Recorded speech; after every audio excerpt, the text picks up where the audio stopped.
You're listening to the Wrigleyville Nation podcast. Season ticket holders and lifelong fans with neighborhood ties discuss Cubs news and neighborhood happenings. Here's your hosts, Jeremy and Pat. Welcome to the Wrigleyville Nation podcast. This is episode 405 of the podcast. My name is Jeremy Deemer, and I'll be your host. I'm joined as always by my co-host. He's my cousin, and he's high atop Wrigleyville tonight. How's it going, Pat? It's going well, Jeremy. Thanks for asking. And we've got a lot of Cubs news to talk about. We'll talk about the homestand. We'll talk about the success the team has been having. Then we'll talk about this Ranger series that just happened. And we'll preview the week ahead. But before we do, I want to welcome our special guest. You know him from his many appearances here in the podcast and his work at NBC Chicago. He's coming to us from downtown Chicago today. James Neveau, thanks for taking time out to talk Cubs with us today. I am indeed in the palatial new newsroom. I believe this is the first time I've been on the podcast in the new space, and I'm literally in a room with carpeted walls right now. It's very, very odd, but it seems right. You know, you got to be comfortable when you're on with the Wrigleyville Nation, guys. Well, and this is not something that you are unaccustomed to. Jeremy, do you want to share with the audience the big news for James today? This is James's 30th appearance here on the podcast. Welcome to the 30 Timers Club. We're very, very happy for all the time you've put in coming to talk to us, and our listeners are better off for it, and so are we for having you on. We appreciate it every time you take time out to talk with us, and you've been on a couple times this season already.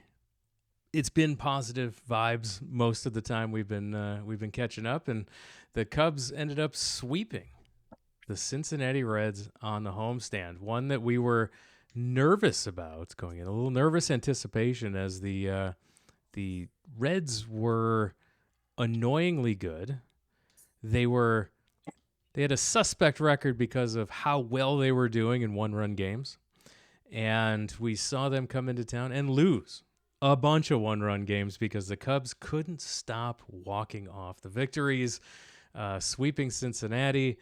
Let's start with that series. Pat, I know you attended a couple of those games. I did. I was there to walk off 3 in a row. So there you go. And then, of course, when they had the easy win in Game 4, I stayed home for that one, day game. But, we had hoped going into the week, the Cubs would win 3 out of 4 against Cincinnati and maybe lose 2 out of 3 to Texas or some variation. But in the back of our minds, we did have concerns about possibly splitting with the Reds just because they are pesky. And I think the Cubs sort of dodged some of their better pitchers, which is good. And the pitchers who did pitch in this series weren't super impressive. But the Cubs also pitched quite well. And I think that's sort of one of the highlights of this is this Cubs starting pitching this whole week really was given the state of the starting pitching. I know we'll get into that later, but the Cubs did, they acquitted themselves quite well. Yeah, Cabrera pitching the first game and Michael Conforto walking off with his first career walk-off home run. And then you had on Game 2, you had another Jameson Taillon game where it's like best case scenario Jameson Taillon. And that was a game where the Cubs were down 2-0 and then kind of like slowly worked their way back to get to win the game 3-2 in the 10th inning. A game where they went up against a pitcher who I thought he was a good pitcher because he pitches well against us. This Abbott guy, yeah, exactly. But he doesn't pitch well against everybody apparently, but he certainly does us. And we got him out of the game with a shutout, but still got him out of the game. And then the Cubs went to work and small balled their way into a win. And then another solid pitching performance from Colin Ray. So, James, the story, obviously, the walk-offs and how exciting, and the come from behinds, and the great job that the offense did getting the hits they needed to when they needed them. But like Pat mentioned, the starting pitching couldn't ask for much more than what you got against this Reds team. Well, I mean, I guess you could ask for pitchers to be more safe when playing with their children. I think that's True. about the only thing you can kind of float out there right now. But I just think that it goes to show the resiliency again of this Cubs team. I think it's a team that reminds me of some of the successful Cubs teams of recent vintage that just seem to have a really good collective bond, a very good spirit amongst the team. And I know that can probably get overblown at times, I think, because you're always searching for kind of media narrative, et cetera. But it just strikes me that this team never thinks that they're actually out of a ball game. They always seem to have that ability to kind of dig a little bit deeper and get those clutch hits, like you mentioned. They work so many counts and make pitchers work so hard. And I know that there's been some criticism that the Cubs have kind of gotten lucky with teams making errors at key points, or, you know, the fact they've had all these walk-offs. It's like, well, we were close to winning a couple of those games. I'm paraphrasing Reds fans when I say that, but the reality is that the Cubs just put so much relentless pressure on you from various perspectives. Their defense is really good. So, you know, if you put the ball in play, there's a good chance that the Cubs are probably going to end up fielding it, especially up the middle of the diamond with PCA and with Horner and Swanson. But then you also have just what they can do at the plate, working counts consistently, drawing a ton of walks, making pitchers throw a lot of pitches. Then you've got the home run pop from basically everybody in the lineup. Even a guy like Michael Conforto comes in and can potentially go deep.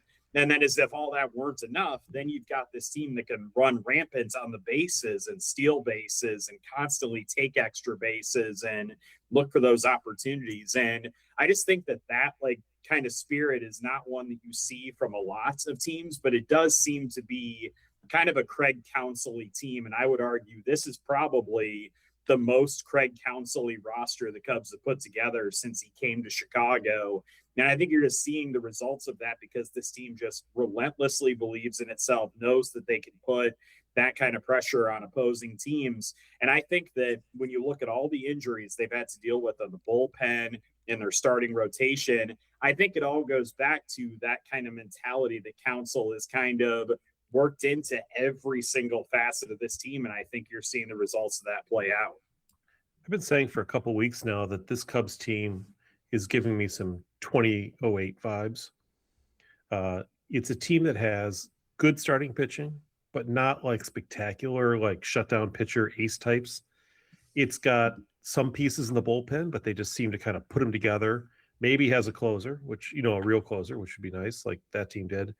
But the biggest similarity on the positive side is that team wore teams down at the plate. They were merciless in terms of how many pitches they made the other team throw. And I've seen that so far, you know, like in that, I think we saw that in the last Reds Cubs games when the Cubs bullpen without Palencia completely imploded and gave up 4 runs in the top of the 9th and blew like a 4-2 lead. And you're like, oh, well, I guess that's just the baseball gods getting, you know, coming back to get us. But because the Cubs had also forced the other team to throw 150 pitches, they had worn through their bullpen. And then in the bottom of that inning, much like an 08 team would have done, PCA comes up and hits the 2-run home run. And the place is just absolutely like, you know, I mean, it was shaking. It was loud. It was really loud. And then the walk-off walk in the 10th, that felt very, very 2008-ish. This team has better defense, I think, than the 08 team did. That 08 team probably, you know, when you look at it, has like more consistent, like proven power hitters than this one. It was the Lee, Ramirez, you know, Sosa, a Lou group, right? But no, Lou and Sosa were gone. It was Ramirez. I'm conflating 2 eras in one. Lee, Ramirez. They did conflate because Lee and Ramirez were there the whole time. They were. They replaced a Lou and Giovanni Soto. Yeah. And they the Fukudome Soriano who had replaced the Sosa Alus of the world. But that team had a little more power than this one. But they have consistent approaches at the plate. Both teams have these lineups where it's just there is no give. Like there's no easy 3 and out. And so many Cubs teams of the post sort of playoff run era, the 16 and to 20 era after that, would just go through these stretches where it's like, okay, we've got 4 guys in a row who look like automatic outs. It's like, it really does limit your ability to score runs when you're not expecting it. Whereas this team, every inning, there's always a chance you can score runs because there is no weakness in the lineup. There's no one that's you're like, oh, that guy, he's an out, and that helps. And they prove that. The Reds, on the other hand, have quite a few automatic outs in their lineup. We're looking at their averages. Holy smokes! And the Cubs took advantage of that. So good for the Cubs. And I will also say one other thing, Pat, that I think that when you bring up that 2008 team, people are going to conflate what happened in the postseason with the full story of that team. And obviously getting swept out of the playoffs after winning 97 games is always going to leave a sour taste in your mouth. Thanks for reminding me. That's just the nature of the beast, Yeah. Like that happens in baseball. And I hope that people the 4 errors by the infield, in that second game. I mean, come on, that just stuff like that doesn't happen. Manny Ramirez going completely insane in that 3-game series, and the Cubs just 94 not being able to hit exactly. Like as soon as Mark DeRosa hit a home run, you should have known everything was going to be bad because there was no way that was going to work out. That can't be your power guy. No, and what the Cubs want to do this year, if they ever do get, and we'll talk about this later, like with the Dodgers, you want to have a reverse of that, right? You want to be the team that can figure out a way to beat the big good teams, and it's going to come down to who's healthy when the playoffs start. Yeah, I mean, I still feel like the Cubs last year would have gone to the NLCS had Horton been healthy. Mm-hmm. I do. Like there's amazing what would have made a difference, and I think that having him on the mound for one of those games against Milwaukee would have any one of them a really big difference. Yeah, let alone 2. Mm-hmm. Yes, and we again saw a team come into Wrigley Field and have problems on defense. Ellie De La Cruz unable to make a play, which ultimately leads to the end of the game for the Cubs. That was delicious, by the way.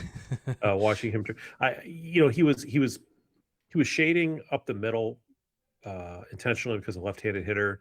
The ball had a lot of topspin on it. It really seemed like he did anyway. From where I was sitting, because Jeremy, from our seats, we're looking sort of at the play, and he kind of got himself twisted a little bit. But watching the ball skate by him like that was pretty glorious, frankly. Satisfying. Very satisfying. I was sitting a bit further down the first base line, and you could kind of tell I was like, he's taking a really weird angle at this, and then that happened, and I was just like, oh, well, all right then. Like, hey, he was kind of corkscrew catching it or something because he wasn't in his normal position. The spin on the ball was coming at oddly at him, and he just kind of got eaten up by it. But you'll take that. Ellie De La Luz, so clever. Well, like TJ Friedel in the outfield just dropped a fly ball at one point. There's just some fun moments in that game, or in all those games actually collectively. Yeah. The Reds just have a lot of guys who have fake sounding names. Like between him and Sal Stewart, it's like, really? TJ Friedel? I know what you're doing. You're hiding out from somebody. You can't fool me. And of course, we should also talk about another great performance from Shota Imanaga to close it out in the non-walk-off game. The Cubs winning handily, but another good outing from Shota as he went 6 innings, only giving up 6 hits, 1 earned run, 10 strikeouts to 3 walks. So his ERA sitting at 2.28. This is the kind of bounce back that this staff needed from Shota. Like, the wounds are still fresh from how bad he was in the second half last year. To see him come out this year and have the start he's having, it's so important. Well, he had a great first half last year, so he did. Hopefully it'll stay longer this year than just the first half. But there was a lot of second guessing or wishing, I think, after the fact that the Cubs hadn't offered him the 1-year deal, and I don't know where the Cubs would be right now if they hadn't. Frankly, I mean, who knows who they would have gotten, if anybody? But without Imanaga in the rotation right now, the Cubs would be in dire straits. And after winning, so 2 10-game winning streaks. We're in May. 2 10-game winning streaks. And 15 in a row at home. 15 in a row at Wrigley, which gave me very 1935 vibes. Remember the 35 season? I thought we would never lose at home. Yeah.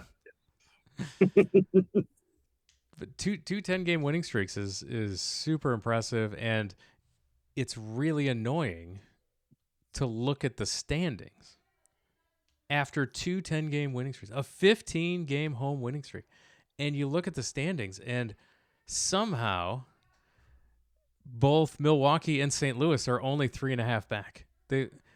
While the Cubs are 8-2 in their last 10, Milwaukee 7-3, and annoyingly right behind you, 3.5 games out. With a better run differential too, I noticed. They do 50 plus 54 on the run differential for Milwaukee to 47 for the Cubs. Well, just imagine if the Cubs had gone like 5-5 in those stretches, Jeremy. I mean, they'd be behind the 8 ball right now. That's why when people are like, well, I wish they'd kind of save some of these winning streaks for later. It's like, no. Bank the wins when you can bank the wins, dude.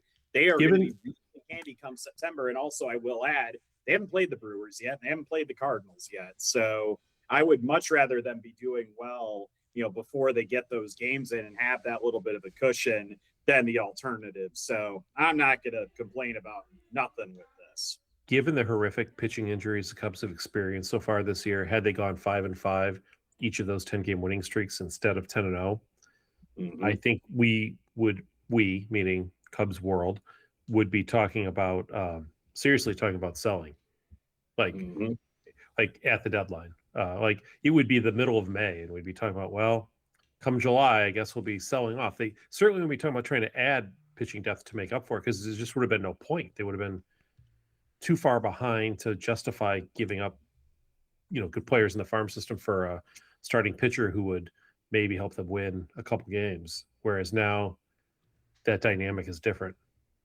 You better be careful, Pat. They might go get Michael Soroka again. That's, oh gosh. I was at his one inning. So was I. I was with you. Yes. I was with you. Or was it 2 innings? It might have been 2 innings. Yeah. You know what? How could we forget? What a moment in Cubs history. Matthew Boyd, as we mentioned, meniscus injury. Add him to the list of injured players. So it's, again, yeah, you're absolutely correct. A selling situation probably would have been on the board if the Cubs weren't in the position they are right now. Huge. I will say, I did want to ask you guys this, though, like just real quick. Do you believe the injury story? Do you believe that's how he actually got hurt? No. And I can tell you it's absolutely not how he got hurt. And I can tell you that because here's how I know. They said that it happened. He was injured that morning playing with his kids at home. No Cubs team has diagnosed a pitcher that definitively in 4 hours ever. It would take days for them to figure that out. Sorry. Okay, and also like the IL move was made retroactively too, which I was like, how does that work? Why is Major League Baseball not like allowing that? Right. Think about that. Yeah. No, he hurt himself some other way, probably an embarrassing way, or certainly not an approved way. Well, I mean, it's not like playing with your kids is a super like cool way to get hurt. It's like, oh, well, I apparently can't stand upright. So however he got hurt was worse than that. So I don't know, whatever you want to say, but I will say that now I'm gonna have to figure this out. It is rare that a pitcher is injured in the way he was, a torn meniscus, and it turns out that I'm somehow relieved that it wasn't worse, because when I first heard that, I thought, oh my gosh, he's been out for like 3 months. And now they're saying, a month? All right. Yeah. I guess it was a much better. And the fact that did they perform surgery on it? Or what did they do? I think that's what they said. I thought they said it was a surgery. And I'm like, how is he coming back in a month if it's a surgery? Like, literally subsequent surgery. Yes, that is correct. He gets hurt at home. And they put him in an ambulance and performed the surgery on the way to the ballpark. I mean, it happened very quickly. But yeah, whatever it was not as bad as it could have been. It was probably the best case scenario, I guess, for that injury. You know what? Moises Ballesteros probably wanted a piggyback ride and jumped on him in a really weird something like that. Yeah. They were doing some dumb dance off in the bullpen one day, warming up, and that to me is more likely. I don't feel anything nefarious happened, but I feel like it was just. We'll blame Quentin Berry for this. He wanted to do the rub his hands on his helmet thing too vigorously and kind of twisted Boyd the wrong way. But without him, Jeremy, what did you think about his replacement in Texas? Yeah, so the Cubs roll into Texas, and they announce that Ben Brown is going to be the starter, much to our concern. As our text messages. Our text messages were not suitable for air, but we were very concerned about Ben Brown as starter. We've seen this movie before. However, here's a guy. I sent you. No, you sent me. I'm sorry. Thursday, 6:55 p.m. Cubs will start Ben Brown against Texas Friday night. My response, no, 6 exclamation marks. then you put something, responded to me, and equally dismissive of the idea. Yes, we all were, and thank goodness we were proven wrong. Yes, we've seen Ben Brown have success in his multi-inning stints out of the bullpen as a reliever. He's been. We talked about it last week. Potential Cubs MVP of last week, if you will, and he comes in to this game on Friday and pitches 4 scoreless innings, struck out 3 guys, only walked 1. He faced some batters more than once, 3 times. Yeah. So unbelievable. So Ben Brown, James, exceeding our expectations all season. And watching him come into this game, just couldn't just the relief of watching him pitch so well. It's a different experience.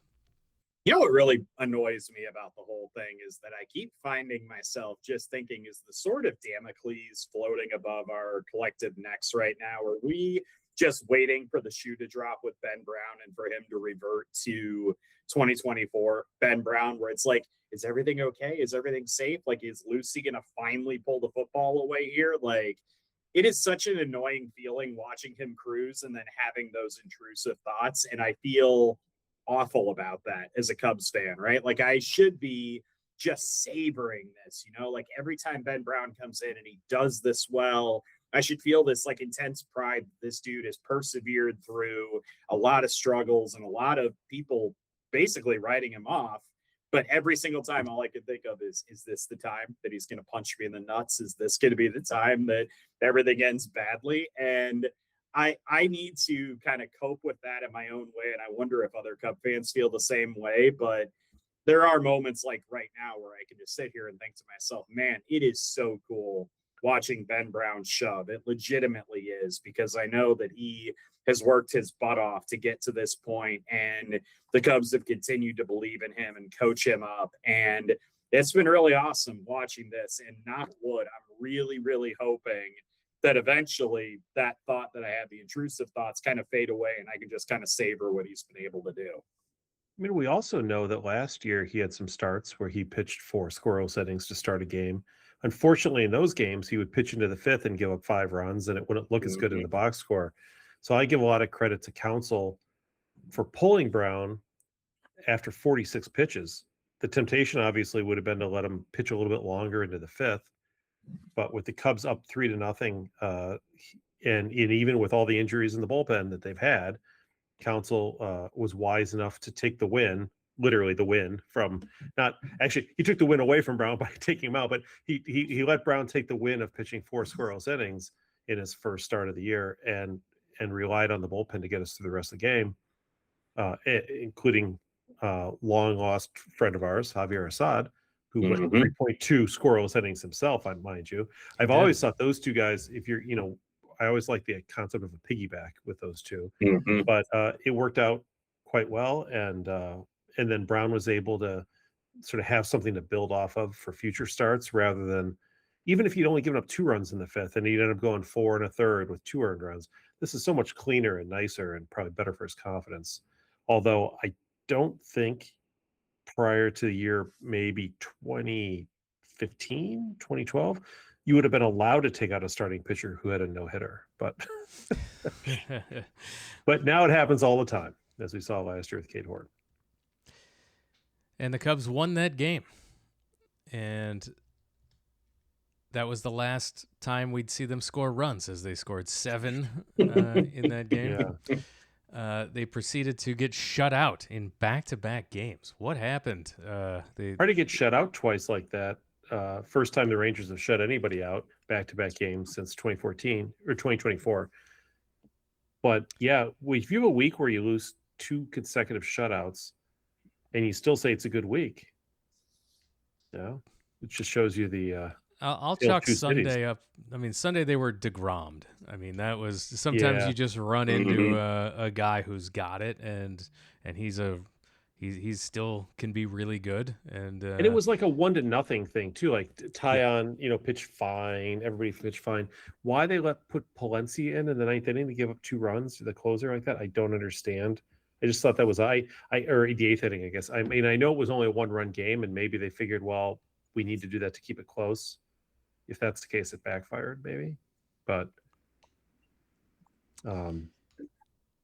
is he rusty? Is there an issue here? What they did not use him famously against the Reds in that game where they imploded in the 9th inning, gave up 4 runs because they'd used him the night before. And I was like, oh, come on, man. Like, you can't bring him in this game? So his usage since the injury has been a little bit peculiar to me. But it's kind of weird how few save opportunities he's had this season. You would think that it's a team that's won as many games as the Cubs, and on Friday they had the best record in Major League Baseball. You'd have thought that he had more save opportunities than he's had. It's been a very strange year for him. Well, and one of them was the Thursday Reds game where the Cubs were cruising like 8-1, and then I guess it was 8-3 in the 9th, and they put they load up the base, whatever. They ended up bringing Palencia in to face one batter, and he did get the save for that. So that's unfortunate but by pitching on Thursday, I know he didn't pitch Friday and Saturday. I just don't understand why they had to pitch him on Sunday. I guess they had Monday off, so they figured, well, we might as well, and hopefully he can keep the game close and throw a scoreless inning and we'll have a chance in the 9th. Maybe that was it. Yeah, that has to be the logic. They just didn't want him to go 4 straight days guaranteed without throwing. You know how these closers are. You bring them in when they're down and they always suck. Well, I don't know why. Yeah, it's such a weird mental thing. It really is. Daniel Palencia tied for the team lead in saves with Caleb Thielbar. They both have 2 saves. I was literally been on the IL for a month. Yeah. Crazy. So the Cubs shut out twice, ends the streaks, and you now have Texas is bad, so that's not great to lose 2 out of 3. But we were also ready for the Cubs to cool off a bit. They're 500 bad though, right? Like they're not bad. Yeah. They still definitely got some boppers on that team. Yes, and the occasional stud pitcher from a guy like DeGrom. Looking at the Cubs pitching rotation going forward, what does it look like from now? I mean, no timetable for Justin Steele. Boyd is out after having surgery. Cade Horton obviously gone for the year. James, what do you think this Cubs rotation looks like in the near future for now after Ben Brown's performance? I mean, I get the sense that it's probably going to end up being kind of what Pat said, where it just seems like the proper avenue is going to be to pair him and Assad up and try to eat as many innings as you can in those games, and then just continue to hope that guys like Shota and Calvin Ray continue to pitch the way that they've been pitching. I think that gives your bullpen a little bit of a break, and I know that they're slowly starting to get some guys back. I think getting Palencia back at the back end is going to be really huge. It's just going to be a matter of getting the ball to him late in games. But I think that you're going to end up having to give Ben Brown, I think, that spot, because I know they probably would be totally fine giving it to Assad. I think that they saw what he did the start. I think it was against Tampa when Boyd went on the injured list earlier this season the first time. and he did really well. But I think the Cubs probably would rather have Ben Brown be that like 4-inning guy at the front end of games and then kind of piece it together after that. So I just think it's going to be a lot of mixing and matching, and it just seems like they don't have a lot of like great options aside from that in terms of filling out the roster. And you kind of hope that they can get some stretches where they're not playing every single day. But unfortunately, as far as I remember, they had the off day Monday. I don't know if they have another off day again until later in the month, right? Because that series, I think, against Milwaukee is going to be a 4-game series, and then they've got another 3-gamer after that. So yeah, it's going to be a little while until they have another day off. So yeah, they're really going to have to be careful with that and have bullpen guys probably go multiple innings and just kind of try to stretch it out as much as they can. Cubs have one more day off in the month of May after today. Yeah. The expected pitchers, according to ESPN, for this upcoming next week, the rotation is Colin Ray, Imanaga, Brown, Cabrera, and Tyon. Rinse and repeat. That's all you can do. I think that having Brown start makes the most sense. Unfortunately, I think between May 18th and May 31st, that 2-week stretch, the Cubs are going to play 10 games against NL Central foes. And the only other 3 games they play in that stretch are against the Astros, who used to be NL Central foes. So, consider NL Central-esque period here.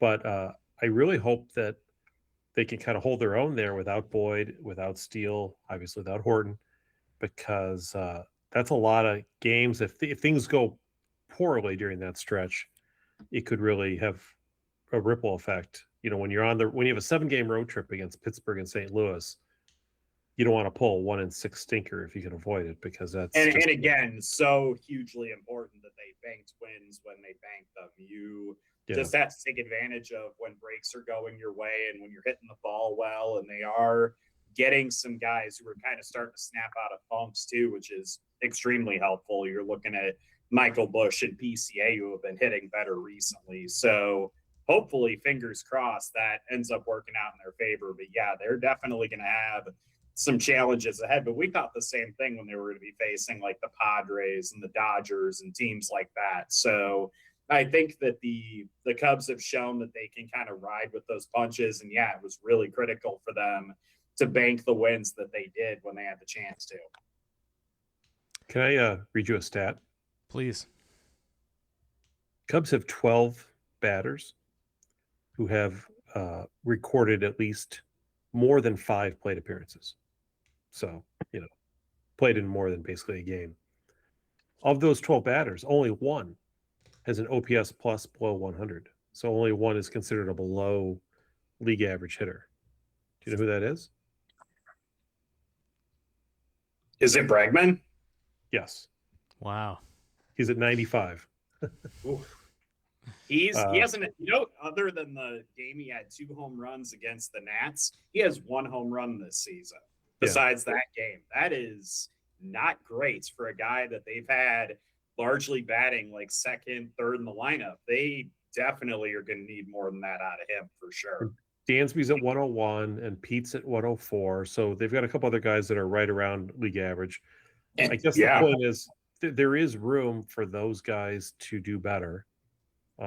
You would expect them to. I don't expect Conforto to necessarily have an OPS plus of 229. No. I think he'll be 129% better than the average player. Whoa. You're getting real bold with your predictions there, Pat. But, Carson Kelly's 125. Amaya's 114. That's great for catchers. Matt Shaw's at 119 as a super utility guy. He could have asked for more than that.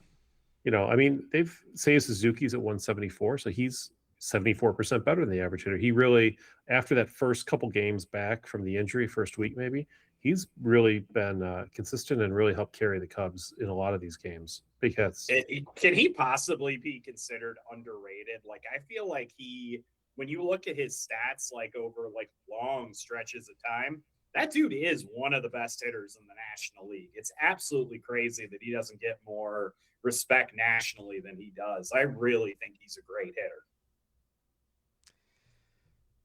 Yeah. Pat, you mentioned there's an article from ESPN talking about contenders for who could take down the Dodgers. Yeah. And it was great. It's always great to see the Cubs on one of these lists. Yeah, Jeff Passan had 6 different beat writers from ESPN give him their best case for 6 teams that he thinks, are in the running for teams that could beat the Dodgers in all of baseball, right? To stop them from winning another World Series. Those 6 teams might surprise you a little bit. Team number 6 was the Philadelphia Phillies, a team that the Cubs have absolutely destroyed. And maybe, but for playing the Cubs, the Phillies would be better. But sadly for them, they are not. And they are, 1-6 against the Cubs? So, or 1, So 1-6, yeah. So he dismissed them outright. Number 5 was the Seattle Mariners. There was a case made for them, and that was also dismissed. Number 4 was interesting. Pittsburgh Pirates. Now, we've talked about the Pirates, and we've talked about their pitching staff, and in a short series, their pitching staff could be formidable. The issue with the Pirates we've always had is their batting sucks, right? Their lineup is terrible. And their defense is bad. The Pirates always Pirates. Right? Terrible. Yeah. But O'Neill Cruz seems to be putting it together. We'll see how long that lasts, but so far he is. Certainly Lowe has been extraordinary since they picked him up. O'Hearn. Brian Roberts is playing, back to the old Brian Roberts. Although, at his age, I feel like that's not going to last the whole season. It doesn't seem like he's a 162 game Brian Roberts to me. And so, they've got the Connor Griffin, the young shortstop, second, whatever he is, shortstop, right? I always feel like O'Neill Cruz is their shortstop, but he's not. He's their center fielder. But he never catches any balls in center field, so it's hard to tell what position he actually is playing. But leaving that aside, he made a case that the Pirates actually have maybe the best shot of beating the Dodgers in a 5-game NLDS series if Skeens can pitch twice. Which, okay. Not outlandish, I guess. And then Keller pitches 1, Ashcroft pitches 1, and Bubba Chandler, one of those guys could win a game. I mean, it's possible, right? But he still only lists them as the 4th most likely, because for the Pirates to even get to NLDS, he thinks Skeens will probably have pitched the day before, so it's unlikely he'd pitch twice, right? So then we move to we've got the New York Yankees, right? He feels like the most likely contender is the Atlanta Braves. Their mix of pitching and hitting, we'll see. But number 3 on his list is Chicago Cubs. So by process of elimination, he has the Cubs as the 4th best team in baseball, if they're the 3rd most likely to beat the Dodgers. And the explanation for the Cubs was one that I found interesting. He said, in terms of the Cubs lineup, the depth of the Cubs lineup is bat for bat just as good as the Dodgers, if not maybe slightly better. The Cubs defense is better than the Dodgers defense. Dodgers are all right. They're okay. But the Cubs are excellent at defense. The real issue gets down to the pitching staff, right? The Cubs have kind of a ragtag starting staff right now. At best, it's like the 08 team, right? In terms of that was the Lilly, Dempster, Zambrano team, but perhaps even worse. The Cubs have Palencia, but the Dodgers have Diaz, and Dodgers probably have more depth in their bullpen and rotation. They compare Colin Ray as the Cubs' 4th starter to Tyler Glasnow as the Dodgers' 4th starter. Scary. If Glasnow is still around by then, we'll see. The Dodgers have some injuries left in them too before the end of the year. I was going to say the Dodgers have really struggled to keep their bullpen and their rotation healthy, even though they have all these incredible names. Like, it's just a matter of keeping them all on the field. Basically. They're all 35 years old. I mean, it's only fair. So his final verdict on the Cubs, here's the direct quote. The Cubs are very real, but the rotation arms are a classic example of bringing a knife to a bazooka fight. And unless Chicago grabs a frontline starter at the deadline, it's an uphill battle. Maybe 2. Well, I think you're going to have to hope that one of them is Justin Steele, frankly. I mean, they're going to need him to be. They're going to need Steele to be that one of those 2 starters. I agree with you, Jeremy. They need 2 pitchers, right? They need to have a rotation that has a healthy and productive, as we know him to be, Justin Steele, along with Cabrera, along with a healthy Boyd, Imanaga, Colin Ray maybe, but probably not as a starter, probably in the bullpen. But one other starter. You need 4 pitchers who you can actually start in a game. The Cubs learned their lesson the hard way last year. You play a 3-game series where you lay it all out on the field, and then you turn around and you got to play another series, right? And the Cubs didn't have 4 starters last year that they could rely on because Horton and Steele weren't there, and Cabrera was, and Imanaga was garbage, and he wasn't. And frankly, Boyd was, in September and October, Boyd was terrible. So the Cubs are really down to almost nothing last year. So if they could get back Justin Steele, and you hear names bandied about potential pitchers who will be available. I think the Giants might be selling, so Webb might be available, even though he's pitched poorly this year so far. Maybe some others. Sandy Alcantara's name always comes up, right? Freddie Peralta was around. Freddie Peralta, yeah. Right. Would that be funny? If the Cubs started chanting Freddie, but in a positive way, out, or would it? I mean, how would that work? Oh, great stuff. So the only thing that really annoyed me about this entire piece is the fact they included the Phillies and the Pirates, but not the effing Brewers. Are you kidding me, dude? Yeah. Like you're just bashing a hornet's nest with a bat repeatedly if you're Jeff Passan. Like, how can you ignore the devil magic that team has? And lest we forget, Jacob Mizorowski is pretty damn good. Like, that they have a guy that if they have him pitch twice, there's a strong possibility they could win both of those games. So I wouldn't rule out. He's due to face the Cubs, so we'll get our chance.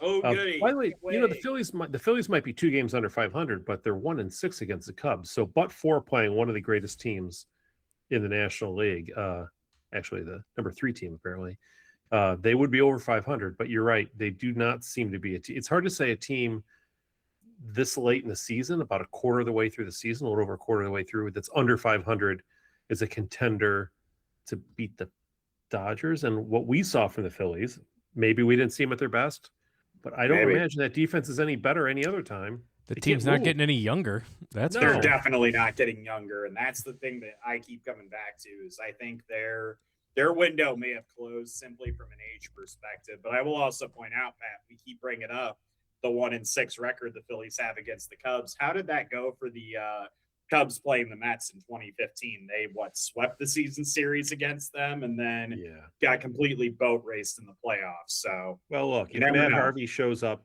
circa 2015, then I'll be concerned. But and then Noah Syndergaard and Jacob DeGrom. Yeah, right. God, what a rotation they had. And then they completely were like, I guess we're not going to beat the Royals. Whatever, it's fine. Yeah, I remember. I was at 2 of those games, of course. So while the Cubs have a 27-14 record, they are one of these teams that are considered a contender. The other team on that list that is also considered a contender has a better record. Contender. The number 1 contender. These Atlanta Braves have a better record than the Cubs at the moment, 28-13 as of the time of this recording. They're unbeatable. They will not lose another game the rest of the year unless an amazing team strikes them down.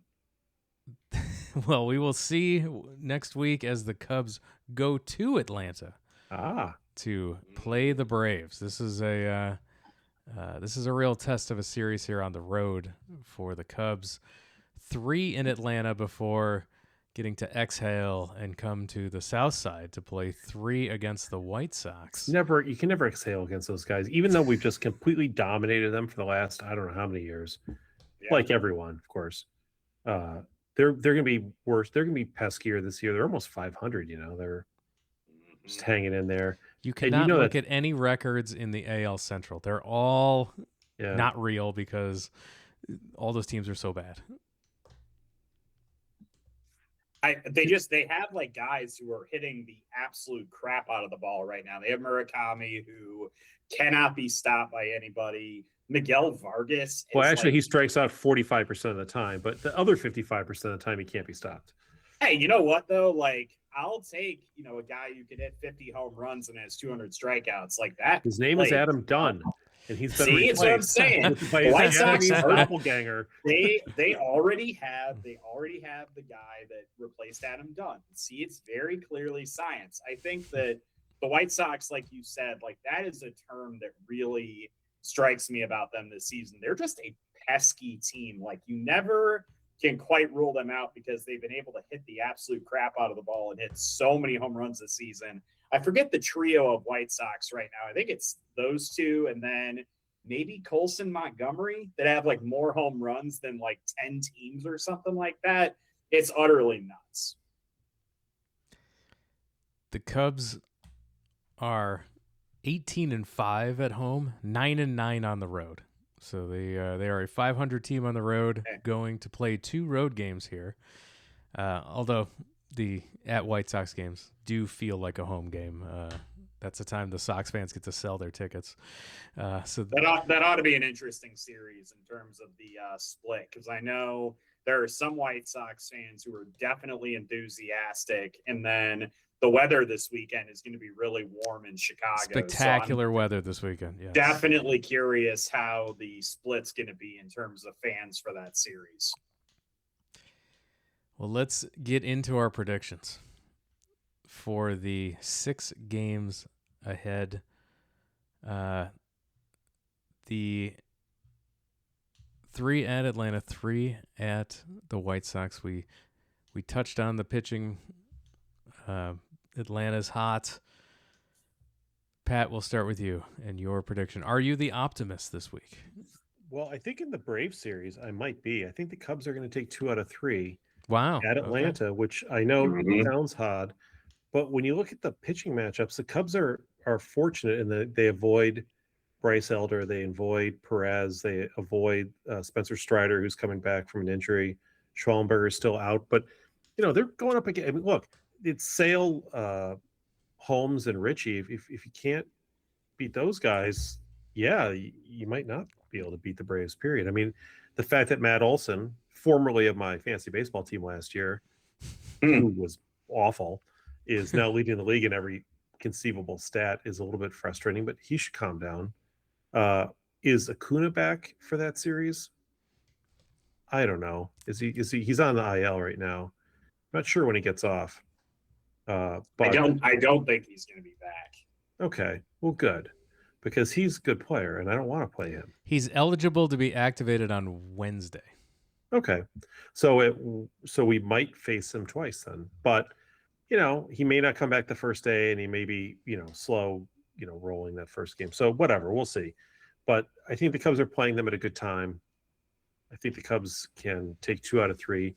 I have this fear the Cubs are going to turn around and then lose 2 out of 3 to the White Sox, because they haven't lost a series to the White Sox in years. So I think they're due a little bit on that. I can't tell you if Kay or Martin are any good, but Fetty's whatever, mediocre. I don't know. I'm always one of those everything always kind of comes back to the middle kind of guys, and you can't beat the White Sox like 13 out of 14 games or whatever and not have it come back a little bit at some point. So 3-3 is my 3-3. Okay. Yeah. James? I am going to go ahead and I'll be the optimist on the show this week. I will go 4-2 for the Cubs. I agree with Pat that I think that the Cubs can win 2 out of 3 against the Braves. And I just think that all those White Sox pitchers they're going to be facing, they remind me so much of like when the Cardinals had John Lackey and Lance Lynn, where like it's just like they're annoying to deal with, but then they're able to overcome it eventually. The one thing I will say about the White Sox against the Mariners, their bullpen was shockingly good. Like Sir Anthony Dominguez has 9 saves for the White Sox this season. So he was good in Toronto last year. He was really good. Try not to be behind when you're going into the late stages of games against the White Sox. On the other hand, don't you think that there's some like kind of coming back to like Davis Martin, that's one of the stars the Cubs are facing against the White Sox, is just like one of the best pitchers in baseball so far. That's not going to last. Just 120 ERA or whatever, saying 2.64. The Cubs are going to. No, and Anthony K also has been annoyingly solid. That's exactly they are going to get lit up. It might not be this start. It might be the next one, but they are going to get lit up because he's not, Sandy Koufax. Sorry, he's just not. He's not. His stuff isn't that way. You're going to infuriate all of the White Sox fans that listen to this podcast to get ammo pissed off about me. I'll write written apology letters to all 5 of them. How about that? I am going to go 4-2. I'm going to say they'll win 2 out of 3 in both series. I will agree with Pat on the 3-3 week. However, I have it flipped. I do think they will only win 1 of the games in Atlanta, and then they will take 2 out of 3 on the South Side. Here's a user question for you, Jeremy. Will my marquee app work if I'm in Washington, D.C. this week? I don't see why. And the Cubs are at Atlanta, right? It should. Right? It should.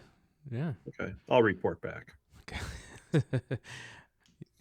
You can also use the MLB app that we have a subscription for. Yes. So so 3-3 and 4-2. So we'll see how the Cubs do on the road this week before coming home to take on the Brewers for the first time this season. So we will talk about that next week. Before we close out the show, our final segment is how we end the show every week, where we take a look back this day in Cubs lineup history. Oh boy. Pat, what year are we in? Well, in honor of James, we have gone back to May 11th of 1992. Or young James. Were you Jimmy? Were you Jim? What were you when you were in 1992? I was a Jamie when I was growing up. My folks called me Jamie until I was basically in high school. Okay, so this would have been Jamie's early Cubs, little Jamie's early Cubs fandom. As you probably recall, I don't know how you couldn't on that day. The Cubs did lose 2-1 in the 10th inning at Houston in the Houston Astrodome, which was the 8th wonder of the world, I was told at the time. I have subsequently been there, and it's very small looking compared to the brand new stadium next to it. That's much bigger. Anyway, on that day, the Cubs played the Astros. There were, if you count someone who is not in the Hall of Fame due to, alleged steroid use, there were 6 Hall of Famers playing in that game. 4 of them were on the Cubs. Wow. 2 were on the Astros. Can you name the 2 Hall of Fame Astros from the 1992 team? Would that have been I'm going to guess Craig Biggio was one of them. That's right. Bagwell? Was Jeff Bagwell on the team? Bagwell, Jeremy's right. The Killer Bees. Biggio and Bagwell. They had Steve Finley on that team. Luis Gonzalez, as we remember. I remember when Ken Caminetti. Caminetti took some substances, I think, over time. A few. Possibly. The starter for them that day was Pete Harnish, who went 7 scoreless innings. Doug Jones blew the save, future Cub. Or post Cub at that point. I can't remember. I think he was still a future Cub at that point. He was not a post Cub. And on the Cubs ledger, like I said, there were 4 Hall of Famers, or should be Hall of Famers. Can you guess the lineup? 3 of these Hall of Famers came up in the first 4 batters, and the one who was not a Hall of Famer led the Major League Baseball in hits for the decade of the 1980s. 1990s. Was Sammy Sosa batting leadoff at that point for the Cubs? He was batting leadoff. Wow. Playing what field? This seems like a trick. Was he playing center field? Put me in, coach. I'm ready to play. Nice. Center Look field. at that. Yeah. I remember that was skinny Sammy Sosa. Yes, it was. That was future Hall of Famers. 30 I remember. Yeah. Yeah. Well, I think I know the other Hall of Famers, but I'm trying to think of who would have been batting in the earlier stages. Was Mark Grace one of the top 3 hitters? He batted second. The all-time Major League Baseball leading hits leader for the decade of the 90s. Yeah. My favorite player growing up. A stat that will never be broken. He will forever be the 1990s all-time. Yeah. Well, then I'm imagining, was it Sandberg batting third? Batting third back then. Yeah, he had shifted. This is 40 home run Sandberg at this point, right? Oh yeah, because he had just come off that was 91. Wasn't that the year that he won the home run derby at Wrigley? Yeah. Didn't he only hit one home run? Right. Yeah, the best home run derby of all time. Where was Andre Dawson batting in the lineup that day? He was still on the Cubs at that point, right? That's absolutely he was playing center field. Yep. Dawson was in right field. Yeah. Batting cleanup. Was he hitting fourth? Yes. He was the one who he hit an actual home run at Wrigley Field in the All-Star game, right? The year before, I think. I could have sworn he won the home run derby, only hitting like one home run. No, I'm saying I think Dawson hit a home run in the actual game. Yeah, I not think the home run. Right. The thing where they actually throw the live pitches and you have to hit them, and there's men on the field. That was part of that. I got to be honest with you, like I don't remember a lot of that. I was only 6 years old at that point. Well, this is your team. Okay, so now it gets a little trickier. Those are the first four, right? Mm. We have one Hall of Famer left out of the next five. Well, I'd imagine he was probably the pitcher, right? Yes, he was. Oh, Craig Maddox. Craig Maddox. Yes, he was. Nice. 92 was Maddox's last season with the Cubs. 9 innings, 1 run on 4 hits for Maddox. Chuck McElroy lost the game in the 10th. Yeah. I remember McElroy for 2 reasons. One, I remember him as a starter. Actually, 3 reasons. 1, as a starter. 2, because he wore glasses. And 3, I'm pretty sure he had a sunstroke at some point. Yeah, he gave up a triple and then intentionally walked the next 2 batters and then an out, won the game. There you go. Sacrifice fly. Thanks, so Chuck. you've got the number 9 hitter. So you're only missing 5, 6, 7, and 8. I will give you a clue. Okay. One of these players, the catcher, the starting catcher, was one of Harry Carey's favorite players. Names to say. Was it? Oh, names to say. I thought. Okay. That's all Harry really was looking for. I want to say. I feel like Rick Wilkins came in later, and he's obviously not a fun name to say. The backup catcher came into this. The big dude. Yep. Villanueva. Hector Villanueva. Oh my God!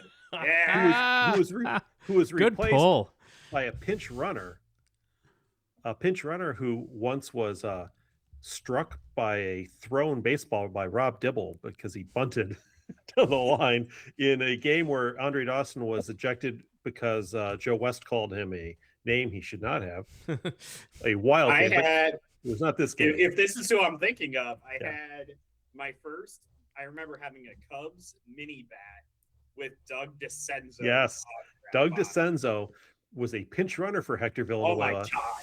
And then was replaced by the New York Yankees future manager, winner of 3 World Series. Joe Girardi, who came into the game. Yeah. So we're only missing a couple players. The left fielder batting 5th that day was he was decent-ish for a couple years, not many years, few years. Played for the Cubs. Then he went on to he joined the Cubs in 1990. Post Dave Smith, Jerome Walt. They were the 89 team. This guy came in at 90. The age of 21. He ended up going to Houston, where he played fairly well, and then a couple more years after that, had a 10-year career.